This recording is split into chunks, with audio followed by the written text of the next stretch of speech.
यह कहानी है धर्म और अधर्म के बीच के सबसे बड़े संग्राम की। यह गाथा है कुरुक्षेत्र के उस युद्ध की जिसने पूरी मानवता को बदल दिया। यह है महाभारत। महाभारत की कहानी हस्तिनापुर राज्य से शुरू होती है, जहां राजा शांतनु का शासन था। शांतनु गंगा देवी से विवाह करते हैं और उनके पुत्र देवव्रत जन्म लेते हैं।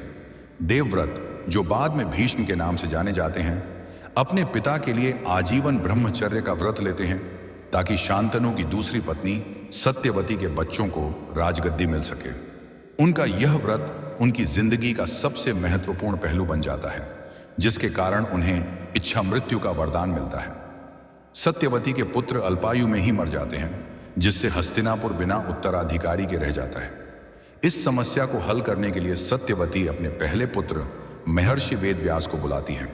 वेदव्यास नियोग प्रथा से 3 पुत्रों को जन्म देते हैं: धृतराष्ट्र अंधे, पांडु रोगग्रस्त और विदुर धर्मझा लेकिन शूद्र माता से जन्मे। धृतराष्ट्र का विवाह गांधारी से होता है, जो अपने पति के प्रति निष्ठा दिखाने के लिए अपनी आंखों पर पट्टी बांध लेती है। पांडु का विवाह कुंती और माद्री से होता है। कुरुवंश की शुरुआत धृतराष्ट्र और गांधारी के 100 पुत्र होते हैं, जिन्हें कौरव कहा जाता है, और सबसे बड़ा पुत्र दुर्योधन होता है। दूसरी ओर पांडु के 5 पुत्र होते हैं: युधिष्ठिर, भीम, अर्जुन, नकुल और सहदेव, जिन्हें पांडव कहा जाता है।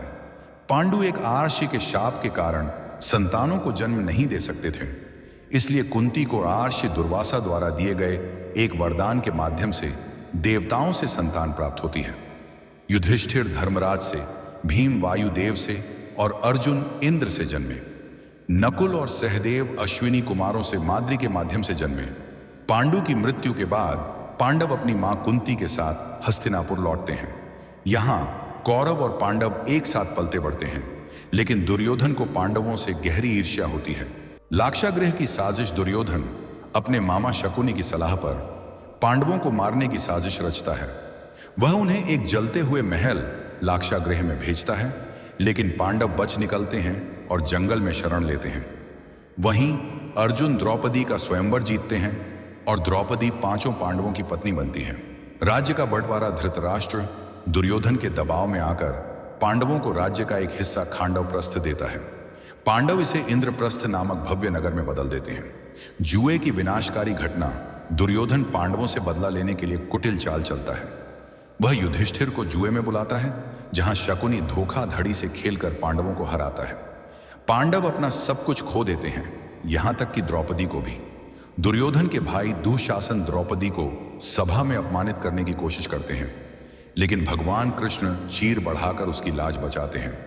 पांडवों को 13 वर्षों का वनवास और 1 वर्ष का अज्ञातवास सहने की सजा मिलती है।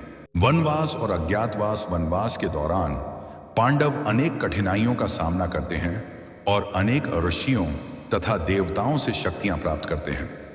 अज्ञातवास के समय वे राजा विराट के दरबार में गुप्त रूप से रहते हैं। महायुद्ध की तैयारी अज्ञातवास के बाद पांडव अपना राज्य वापस मांगते हैं, लेकिन दुर्योधन देने से इनकार कर देता है। भगवान कृष्ण, जो पांडवों के मित्र और मार्गदर्शक हैं, शांति दूत बनकर हस्तिनापुर जाते हैं, लेकिन दुर्योधन उन्हें भी अपमानित करता है। इस प्रकार युद्ध अनिवार्य हो जाता है। कुरुक्षेत्र का महायुद्ध, महाभारत का महायुद्ध कुरुक्षेत्र में होता है। पांडवों और कौरवों के पक्ष में भारत के सभी बड़े राजवंश और योद्धा शामिल होते हैं। युद्ध 18 दिनों तक चलता है। युद्ध में भीष्म, द्रोण, कर्ण और दुर्योधन जैसे महान योद्धा कौरवों के पक्ष में लड़ते हैं, जबकि पांडवों के पक्ष में भगवान कृष्ण, द्रौपदी के भाई धृष्टद्युम्न और अभिमन्यु जैसे योद्धा होते हैं। युद्ध के पहले दिन अर्जुन युद्ध लड़ने से इनकार करते हैं, क्योंकि उन्हें अपने ही रिश्तेदारों और गुरुओं के खिलाफ लड़ना पड़ रहा है। तब भगवान कृष्ण उन्हें गीता का उपदेश देते हैं, जिसमें वह उन्हें धर्म, कर्म और आत्मा का ज्ञान देते हैं। युद्ध का परिणाम, युद्ध में पांडव विजयी होते हैं। भीष्म, द्रोण, कर्ण और दुर्योधन सहित कौरव पक्ष के सभी प्रमुख योद्धा मारे जाते हैं। युद्ध के अंत में युधिष्ठिर को हस्तिनापुर का राजा बनाया जाता है। अंतिम अध्याय युद्ध के बाद पांडव अपना जीवन त्याग कर स्वर्ग की यात्रा पर निकलते हैं।